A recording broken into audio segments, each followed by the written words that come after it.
Today, let us discuss some notes of chapter 12 and chapter 15.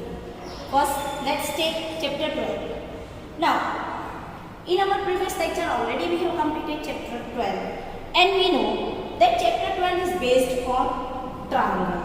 So first, let us recall some of the basic concepts of triangle which we already have learned in previous classes.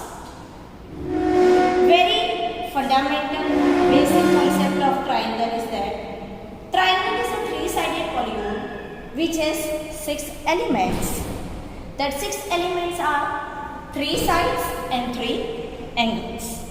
According to these 3 sides and 3 angles, triangles are divided into 6 different types.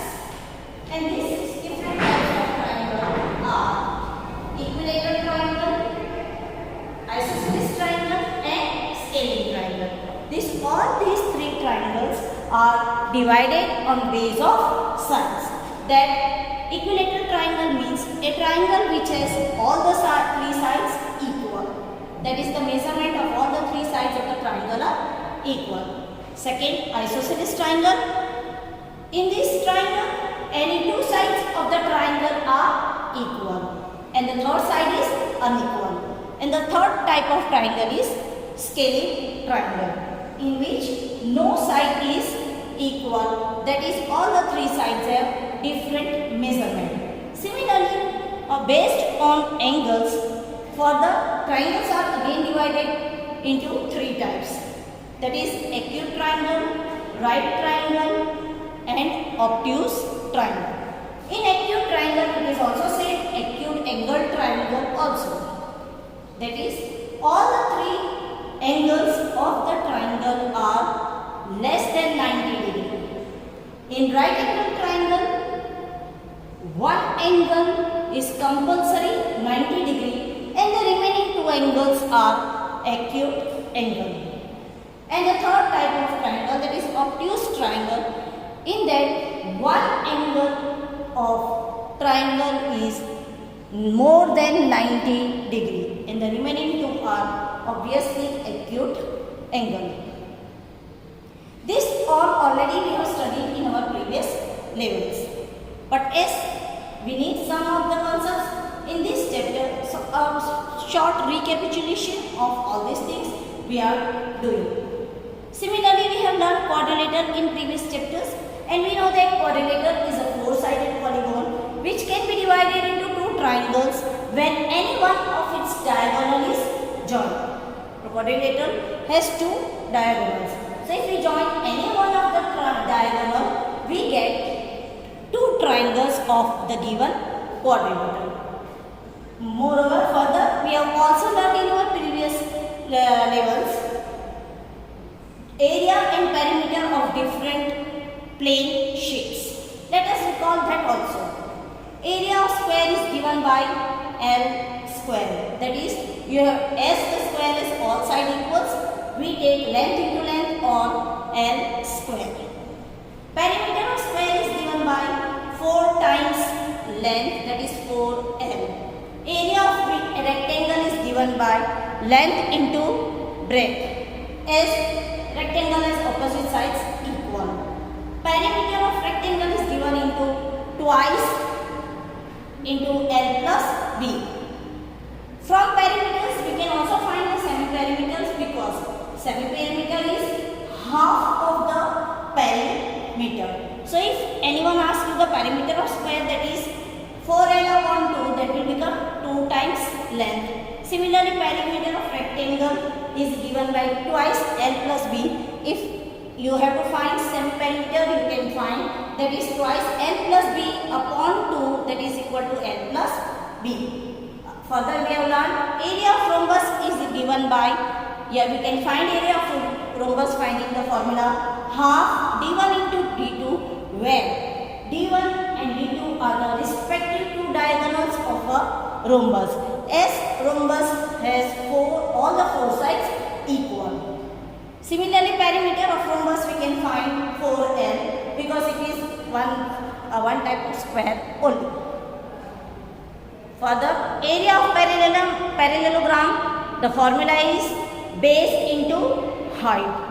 Area of trapezium we can find using the formula half into height into sum of parallel sides. Now, most important which we are using more in this chapter is area of triangle. This is a general formula which is applicable to all types of triangle. That is, area of triangle is given by half into base into height. So, this we can apply when the heights are available, given for different types of triangle, or there is any situation where we can find out the height using another concept also. Now, perimeter of triangle is given by s plus s plus s, that is we have to add all the three sides.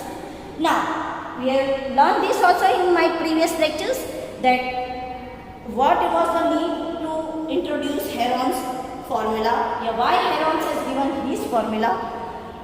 According to Heron's formula, area of triangle equal to under root s into s minus a into s minus b into s minus c, where a, b and c are respective sides and s is the semi-perimeter of the triangle, which is given by a plus b plus c upon 2, or you can, if directly perimeter is given, you can make the half of perimeter, that is p by 2. Similarly, if we have to find a perimeter and semi-perimeter is given, we can use to find perimeter the formula p equal to 2s.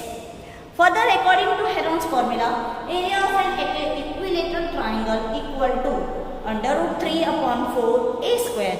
This is very easy, as equilateral triangle has all sides equal, and we can directly put the measurement of the side, that is a, and find the area of an equilateral triangle. Or if any area of an equilateral triangle is given and we have to find the sides of an equilateral triangle, then also we can use this formula directly and find the missing thing. A very important thing in this chapter, that Pythagoras theorem is used to find the height of an equilateral triangle, isosceles triangle and right angle triangle. Because equilateral triangle, all the three sides are equal. Suppose that directly the height is not given, but we can make a median in both equilateral triangle and isosceles triangle and find the height using the Pythagoras theorem. Similarly, in right angle triangle, we know that the legs of the right angle triangle is taken as height and base of the right angle triangle. But suppose that in a right angle triangle, base and one of the from the both the legs, one of the thing is missing, that is other height is missing, or the base, generally this height is only missing. So if base is given and hypotenuse is given, we again can use the Pythagoras theorem to find the missing height of a right angle triangle. All these concepts are used in Heron's formula based on different types of examples.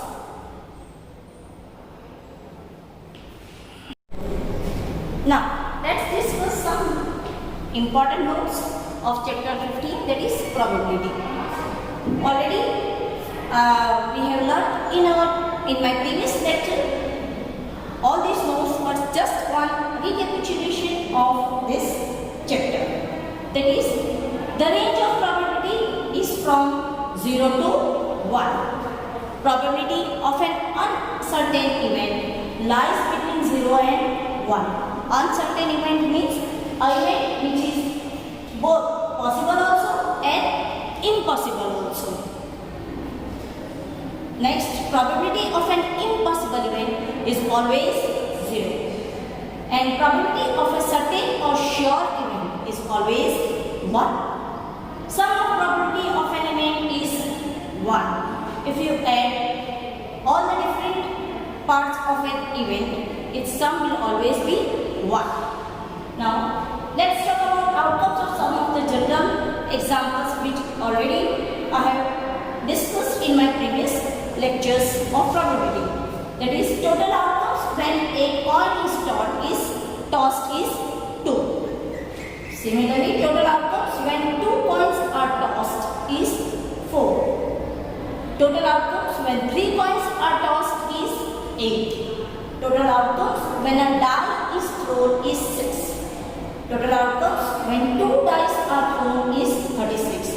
And total outcomes of a deck of cards is 52, as there are 52 cards in a one deck.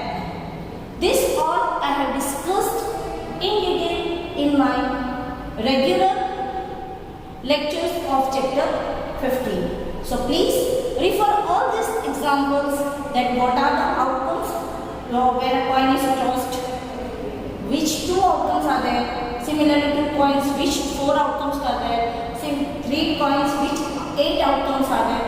All these already I have taught you in my previous lecture. And last and not the least, that is probability is given as number of favorable outcomes upon total number of outcomes. Thank you.